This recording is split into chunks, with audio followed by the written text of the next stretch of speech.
Right, thank you very much, Lawanda and everybody else. Okay, my apologies. I just want to get rid of my transcript here on the right-hand side of the screen and replace it with my meeting chat so we can have a chat. Everybody, just a reminder. For those who didn't join from the start and didn't hear it, didn't get the email, yesterday afternoon, the decision was taken based on two reasons. I'm motivated by the fact that there's a lot of our staff who are currently sick, especially in the businessman, and this only applies to the businessman faculty, the School of Commerce, and because of that, the decision was taken that they won't be on the Belleville campus, only fix the Belleville campus. Belleville campus, no campus contact sessions classes, which is on your timetable campus. There won't be a lecturer in the classroom. It will all be online for the next 2 weeks, this week and next week. The campus is not closed. If students have difficulty where they live and where they find themselves during the day to have internet access, they can still come to campus. The library is open. You can sit in a classroom where we have computers and you have fast internet. There's a generator as well, so if there's any load shedding, you will not miss out. So just take note of that there won't be any contact sessions on campus. The rest of the delivery continues as usual. And for the remainder of this week, no any other additional activities except for the class test that is currently available for you to complete until 12 o'clock tonight. On Friday, I'm also going to use the session just to do a check-in again on how we are progressing with our assignment, F2 assignment 1. Okay. Any epiphany that anybody had during the 5-minute break, the short 5-minute break between now and the previous period? Or you're all good? You're still awake, battling to... This is a difficult time. I used to hate the 2 o'clock class that started at varsity. Yeah, I tell you what, that was the toughest one ever. Any time of day, doesn't matter. It's not a Friday thing. It's just... I suppose people working and taking lunch between 1 and 2 feel exactly the same. So we're in a very difficult period of the day when it comes to focusing and keeping our concentration. So let's try our best.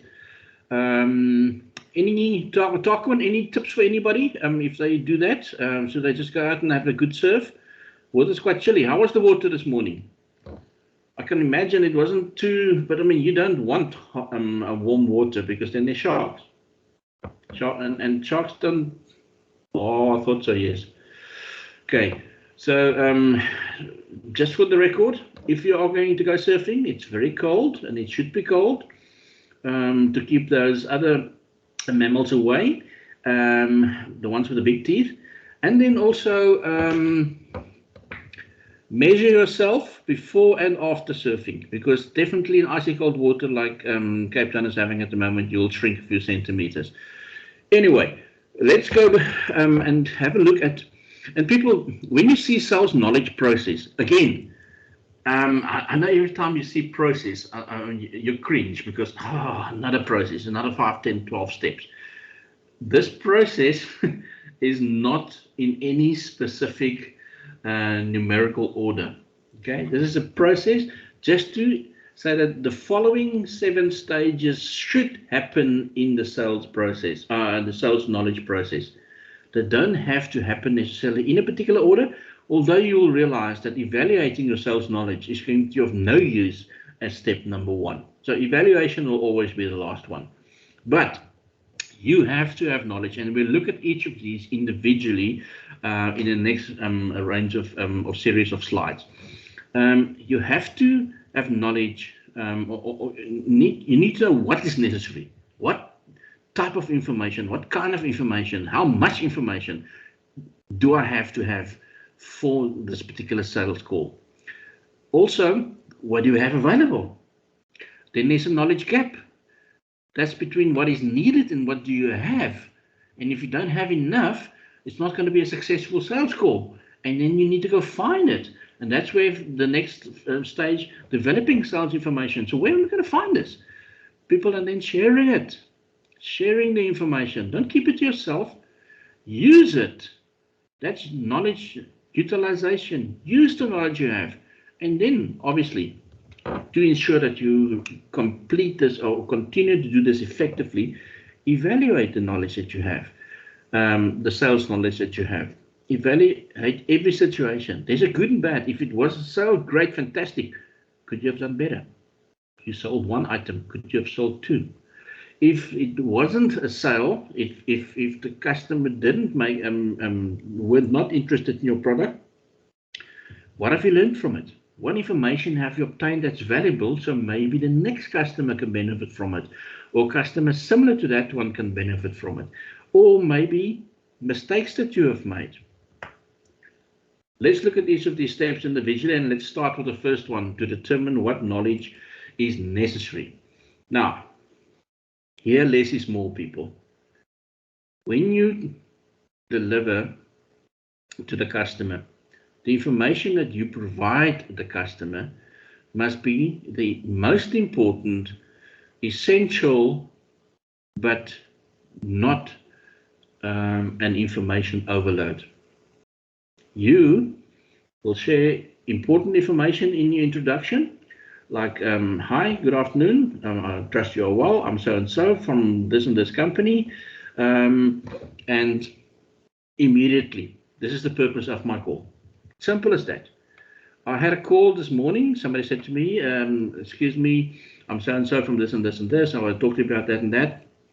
My response immediately was, you know what, it's not a good time. And to be honest with you, I am quite happy with the similar product that I currently have, and I'm not interested in anything new. That's where that conversation should have stopped. It lasted for 3 minutes because the salesperson, the telesalesperson, did not listen to what I said. And then at some stage, I just kept quiet. I didn't respond. And it was like an awkward silence for about 10 seconds. And the response came from the telesalesperson to say, hello. And I said, okay, so you are still there. I'm here as well. So what have you taken from what I've said so far? He couldn't repeat anything that I've said, including that I'm not interested. And I said to him, listen, I'm going to give you a sales 101 session quickly. I'm sort of in preparation for my class this afternoon for my students. These and these and these and these things are very important. The amount of information, the type of information. You haven't even told me who you're representing. I don't even know who you are. I'm not even sure what company you're representing. You've told me what products you're offering, so I mean, I can assume that it could be any one of 5. So, people, the amount of information and the type of knowledge that you have to have is important, because that's going to help you to provide you the correct information to your customer. Okay, what do you want to achieve with a particular sales call? If you know what the goal is for your sales call, you'll ensure that you have all the knowledge that will be able and that is available to you to be able to conduct that sales call successfully. Draft a script for yourself. Tick boxes. Maybe if you answer this, you can answer that, you can answer that. That's okay. There's 3 possible answers. Do I have information for each of those 3 objections that the customer might have? If not, go find the information before you make that call. Don't make the call because you rushed to make the call and tick a box and say, I've made my 10 calls, 3 of them were successful and 7 weren't. People, at the end of the day, you have to determine by preparing before you pick up the phone, determine what knowledge you need to have about the product, about the company you're representing, and the potential customer that you're phoning. Those 3, most important. If you have knowledge on those 3, it helps a great deal. Let's look at the next one. What knowledge is necessary? As I said, less is more. But you cannot not have knowledge about the technical functions of the product that you're trying to sell. Or if it's a health product, about the ingredients or the benefits of the product. People, and there's two ways to find that information. A, you can find it internally, because that information is usually available in the product brochures and in the manual of the products that you're selling. Because it comes with instructions. You're selling it and you're delivering it by just giving the product to the customer. No, it comes packaged, and in the package is the product, yes, and also a user's manual. So use the user's manual, study the user's manual to know exactly what knowledge you have available. And if that doesn't satisfy it, you are going to have a knowledge gap, which is the next one. You're going to have a knowledge gap which you have to fill. But by doing the first two stages, knowing what you want or what you need to tell the customer and what information you have available to tell the customer, plug those holes, fill that knowledge gap before you actually pick up the phone and engage in a sales conversation.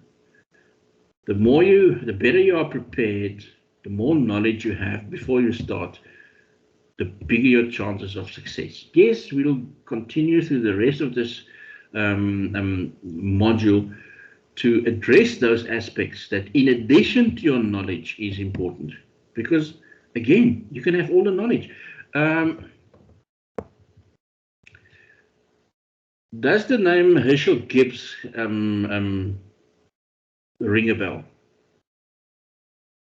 Anybody? Just a thumbs up. Heard of Herschel Gibbs before?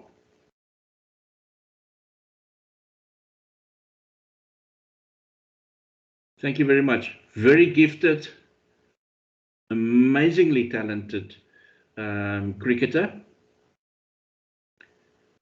No guarantee that he will be equally successful as he has been for the Proteas in all forms of the game of cricket as a coach. Very often people who are very knowledgeable don't have the ability to always share that information with the right people in the right manner. I've seen many people in my life, and especially during the time when I was coaching professionally, I've seen many people who are far more knowledgeable, but they just they don't know how to tell the players that they were coaching what they were doing wrong. They could identify the problem, they know how to fix the problem, but the way in which they communicate the knowledge that they have to solve the problem, they were lacking. So yes, there are some skills that we will address later on that you also need to have. But you know what? I'd much rather have somebody who hasn't got the ability to convey the knowledge, the information correctly to a customer, than have somebody that doesn't have the knowledge in the first place. Because I have to provide him with the knowledge and train him, and also train him in how to convey the knowledge to the customer. Okay, so if you have the knowledge, it's a good start, because then we can work from there. Then we can work on improving the skills on how to convey the message and the knowledge that you have to the customer, because that's at the end of the day what selling is about. Develop your sales knowledge, gather information. People, you must be like a sponge. And I think this is probably something that none of you have too much trouble in doing, and that's using all your technological devices. You can do searches on all kinds of things simultaneously, because that's how this generation operates. You can have 3 devices open on 3 different websites, and you'll have different topics that you are searching at the same time. You know how to get information, but that leaves us one short on, and that is step number 5. How are we going to share that? How are we going to share it? How are we going to be able to share that information? And are we prepared to share the information? We share information by picking up on listening to other people. You know what? Again, Andre's favorite and one of my favorite movies, I watched a few clips on it as well over the weekend in preparation. The Wolf of Wall Street. There's a section, a scene in the movie where he was just sitting back and he was listening to people who've been doing sales for many, many years to pick up on how they conduct the sales call. And his supervisor said to him, "Listen, go on, pick up the phone and phone people." Sharing of information is extremely important, and talking to other people and what works for them. I think he also then had lunch with the person, the broker who was portrayed by Matthew McConaughey, and in the movie. And that was, again, it was a training session. It was lunch, but it was a training session. Sharing information is extremely important, because what works for one person is not going to work for another. But if you only have one, formula, if you only have one approach,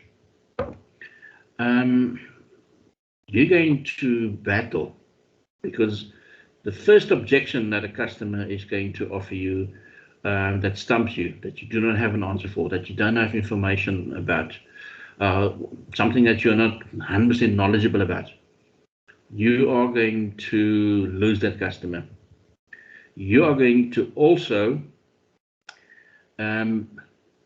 repeat that, because it's clear at that point that it's become a habit for you, and therefore your confidence will be will reduce every single time that it happens. People by nature do not like to hear no. Somebody says to you no, they take it personally, and they sometimes, "Oh geez, what did I do wrong?" You know what? Sometimes you didn't do anything wrong. Sometimes the customer just have no need for that product, or can't afford it, doesn't know how to tell you, and therefore he just says, "No, you know what?" And he lies to you, small white lie. "I don't have the time. It's not a good time to talk to you," kind of thing, blowing you off. You know what? It's not all customers. Most customers are not going to upfront and tell you, "You know what? I'm sorry. I don't have the money, so don't bother me again. Take me off your database." They don't. They tell us small little lies, and that gives us that hope that maybe if I phone this customer back in a day's time or a week's time, or people,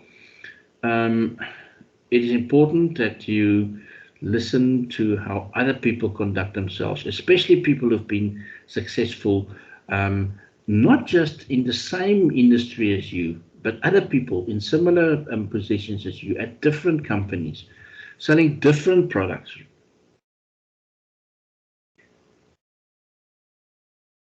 I make a point of it to go to our marketers on campus and pop in. Not that I want to help them, because they know what they're doing, but it's important for me to know what they are busy with. Is there any career exhibitions coming up soon?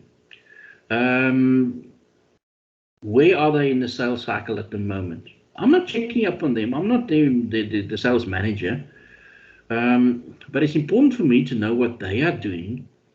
It's also important to me to just sometimes listen to how they conduct a sales call when they are phoning a grade 12 pupil or learner who might be interested in registering to study with Stadio next year. Because what they are saying and what they are promising, eventually I, as a lecturer, have to deliver. So it's important for me to know, because and that's just a method that I've obtained over years, where I it's not eavesdropping people if you're standing right next to the person, but it's also fine to say, "Listen, I may have a cup of coffee in a break, but can I sit here and listen? I just want to hear what you're talking to the prospects about." So it helps me as well. Okay. It's important to not limit yourself as to who you are prepared to share knowledge with. And it's also equally important, once you have learned those lessons, to also share that with other people. People tend to share their successes and failures more frequently if you are prepared to share yours as well. Okay. How do we use the knowledge? Even more important. Now we know. This is what we have. This is what we need. This is what we don't have. This is where we're going to find the gaps and fill that knowledge gap. How are we going to use the information that we've obtained? Applying the knowledge is one of those crucial stages that makes the knowledge that you've obtained worthwhile. This is where wisdom comes in. This is where all the knowledge, now it becomes wisdom when you apply the knowledge that you've obtained through different experiences. Emirates Air's logo is up on the screen because I've shared this experience with you before. I just think that their whole flying experience with them is absolutely amazing because they pay attention to detail. I said to you previously, I got on a flight for the first time and I was surprised when 3 months later I was on a different flight but with the same airline, and they knew everything from what I ate to what I drink and what I prefer and how I prefer my drinks and what brands I drink when I got on the plane. And it was simple because they've used the information that they've obtained the previous time when I was on the flight for the first time. They have the checklist that they go through and they tick the boxes, but it didn't just remain there. That information was included, uploaded into the system. So when whoever is on the plane again, next time that I fly, have that information about me and can, to the surprise of customers, yes, sometimes, but that they have that information available to convert me to become a loyal brand supporter. And I am, because of the experiences that I've had. But that's an example of how you use the information correctly. On the contrary, there's another brand that I'm not going to use because I prefer to share good experiences by naming the brand, but I'm not going to trash any brands that have not been, that I've had bad experiences with, but I can share the experience. And that is information that was still on the system. People kept on phoning me, and I was not supporting that brand for more than 5 years. They still kept on phoning me with information. And there's another one, there's another company that in the health and fitness industry. They keep on phoning you as well, and I know that they are struggling, and they know that there's a large percentage of their members that did not rejoin after COVID last year. But still, they keep on phoning me, trying to sell you a membership. I've been a member since 1997. I don't know how many memberships I can have. As a matter of fact, I'm a lifelong member, so I'm not going to be interested. And regardless how many times I say no, no, no, the database is not updated. So in other words, the information that the customer has provided you with is not uploaded into the system, and therefore the information that the salesperson who's making the call, who doesn't know me, who doesn't know the history, is incorrect. And that annoys customers because we don't want to, it just annoys us, period. It's not the right thing to do, and that should be part of your preparation for a sales call, in obtaining the correct information that will make you knowledgeable to make that sale.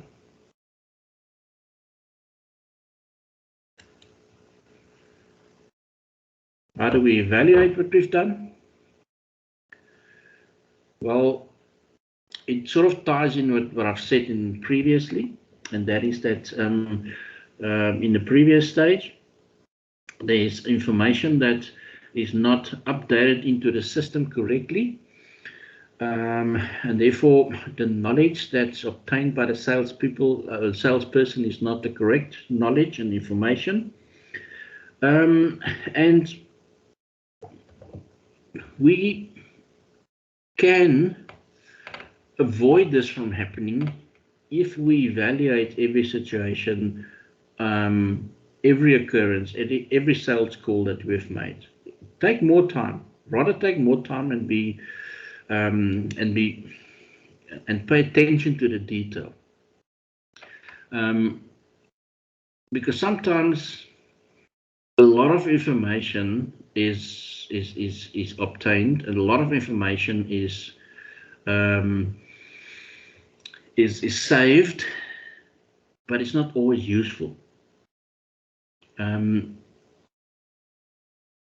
I think with the information overload that salespeople have and that customers get from salespeople on a daily basis, it's very important to provide high quality and useful information. And the way to do that is sometimes not to make a call just to make a sale, but to make a call to a customer to check and see if the information is still correct. That's all you want to do. It will result in a sale later on, but at this point, you are just calling to gather the correct information and to update. There are people who just do that who are in sales, and sometimes, or some day in your week that you've put aside, it's just to do those kind of admin and checks and see if your information is still correct. And what you're doing is that you are evaluating the knowledge and information that you have to ensure that that it's current, because you don't want to share information with the customer that's not up to date. We've gone through the 7 stages that should be included or that should be covered in the sales and knowledge process. Have anybody got any questions at this stage or anything that they want to contribute? Does everything make sense? Are you still awake? Are you still alive?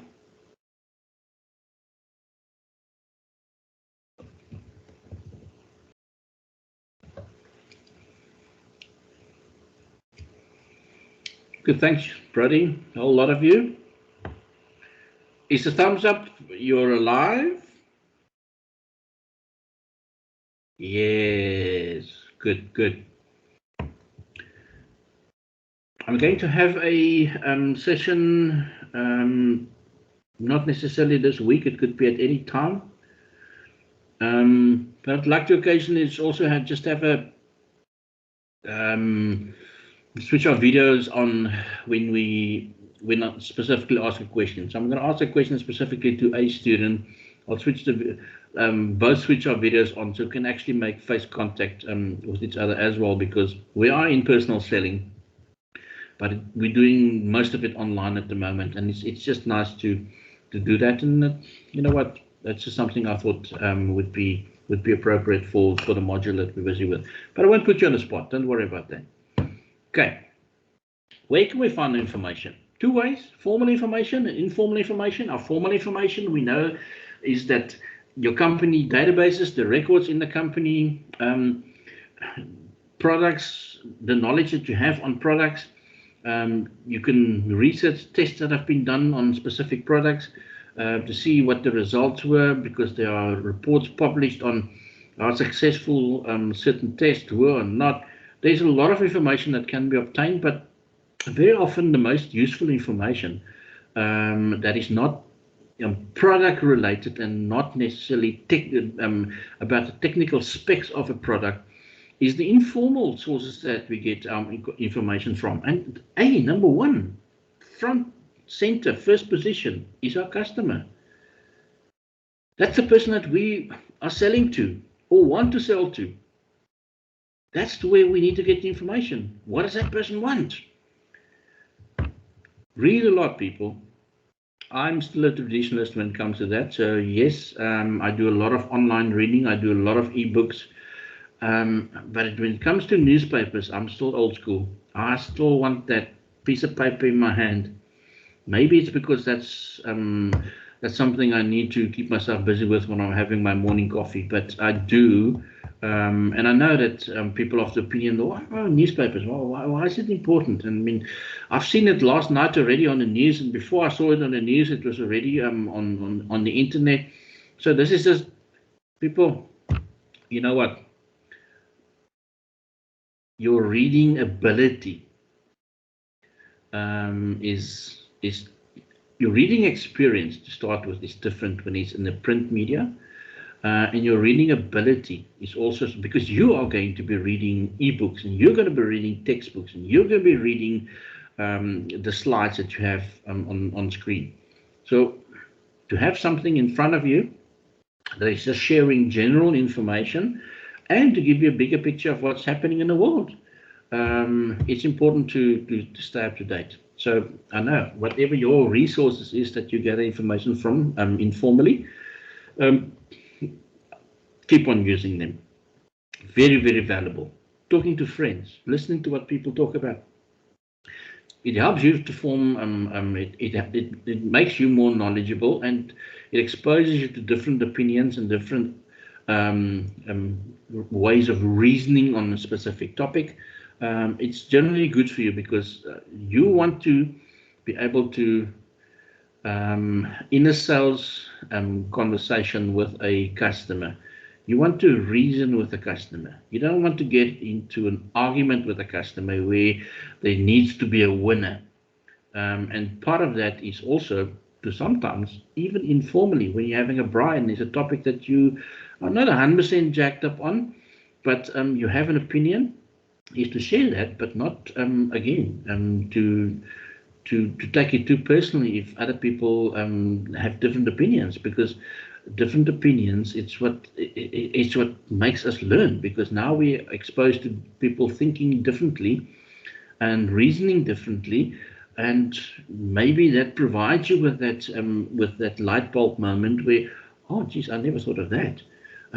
Often it's the case where we engage in conversation with people informally, that because we're not trying to, or we shouldn't try to create an environment where there always has to be a winner. If people relax and are having a glass of whatever they prefer, and they run a fire, or they at a dinner table, or they out with friends in the social environment, people, that's where you should be relaxing.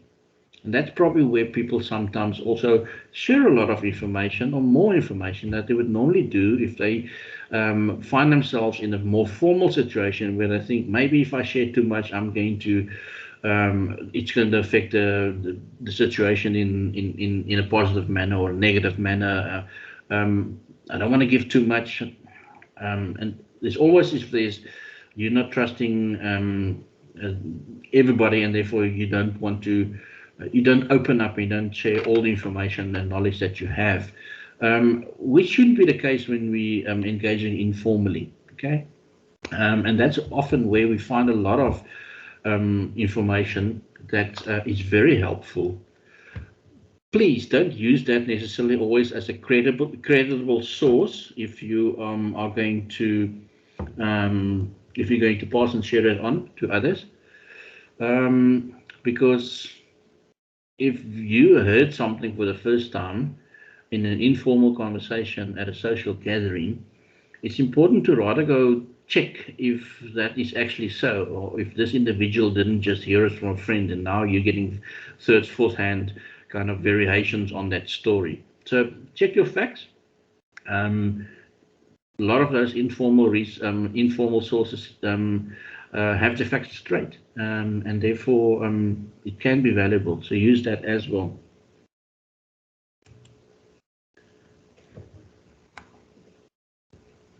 I'm not sure if I want to start with this now, because I'd much rather not start with this now. We can. Sales training is important, yes. So let me finish with sales training, and then let me finish with sales training, and then we can start with something else on Wednesday. Sales training is extremely important because we have to have a specific process that all new salespeople go through. When you start in sales or in any position at a new company, there should be proper training for the new staff in exactly what their function is going to be, what's expected of them, basic history on what the business does. You have probably done some research on the company before you applied there in the first place, hopefully. But it's important that you are aware of what the future plans are of that business, what's happening. We know, and it's been made very, very clear with the transition from Prestige Academy to Stadio, exactly what the plans are for the next year, for the next 2 years, for the next 5 years. And if people share that kind of information, it's very important, because it's valuable. It makes you feel that you are part of the bigger plan. It makes you knowledgeable, because then somebody later on can say, but no, that's not true. But no, you heard it from your CEO, or you heard it from whoever trained you in the business. So it's actually true. But it's important that you know a lot about the business that you're representing, because you're representing that business. You cannot be blasé about the subject. And the best way of doing it, because you are getting it from a credible source, and that is somebody in the company who's training you on what your role is going to be, and what the company is doing, and where they are going, is people from that company. Okay. It's also very important, because very often in sales, we are confronted by somebody, and that's maybe something that balances that, or that provides you with that final straw that breaks the camel's back, and that's price. Very often, a lot of the objections that potential customers raise is related to the price. And if you don't know what your boundaries is, how much discount can you give, what's your credit policies and stuff like that, it doesn't come across very professional, and you don't come across as a knowledgeable individual if you do not know exactly what those policies are, what the correct procedures are on how to obtain credit, discounts, and especially also what the next steps are. What do you do? Okay, right, so I'm interested, so what do I do now? You need to know what the procedures for ordering the products is as well. So a basic computer skill goes without saying, but that all should be covered in your training. It's very, very important. I'm going to close with that today, that the company also shares with you what new products they are developing, and what potential advertising campaigns and promotion campaigns they are planning to maybe launch this new product. But in general, everything that goes out, I went to the shop this morning between 2 sessions to buy a few items for the week, and I walked in with something in mind, because I read in one of these brochures, those that you find, those catalogs that you find in your newspaper. I saw that there was a special on a certain item. I walked into the shop and I was looking for that particular item, and then somebody, when I got to the front and I paid, they were not aware of it. It was a classic example of where not everybody who's in a sales position was aware of what was actually being offered and what was being campaigned and promoted by the company for a limited period, which is in that case this week. Okay, so one way to address this is to train your staff properly, and not just to train your staff, but to train them regularly. We don't do once-off training and that's it. Now you know everything. Now you're on your own. No, training needs to be continuous. It needs to be throughout. Everything. Every time something changes, we were all thrown in the deep end at the beginning of the year with the changes from Moodle to Canvas and whatever, and we've had training every single week almost, and then we had a brilliant session of evaluating the first 6 months, and then retraining after that just about 3 weeks ago. And immediately I said to them, I feel more confident now. That is how you continuously train. And I do, tomorrow morning I have a training session again. We continuously train because things change, customers change. And if you want to have and keep that competitive edge, you have to update yourself. And one way of doing it is to train people constantly on what to expect. Any questions, anybody, at this point on a Monday afternoon, where thankfully some of you are still with me and alive and good? Any questions, anybody?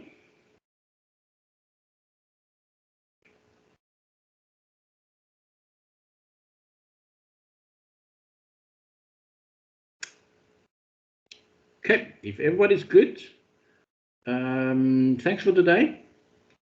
Double periods on a Monday in any module is not easy. I'm assuming that the double accounting session would have been worse, but thanks for your time. Enjoy the rest of the afternoon. Next time we meet would be around about lunchtime on Wednesday afternoon. I will prepare that little overview show for us, and then we can just see where we are. For those who haven't, you've got till tonight to do the class test. Everybody else, stay safe, look after yourselves, and look out for other people as well.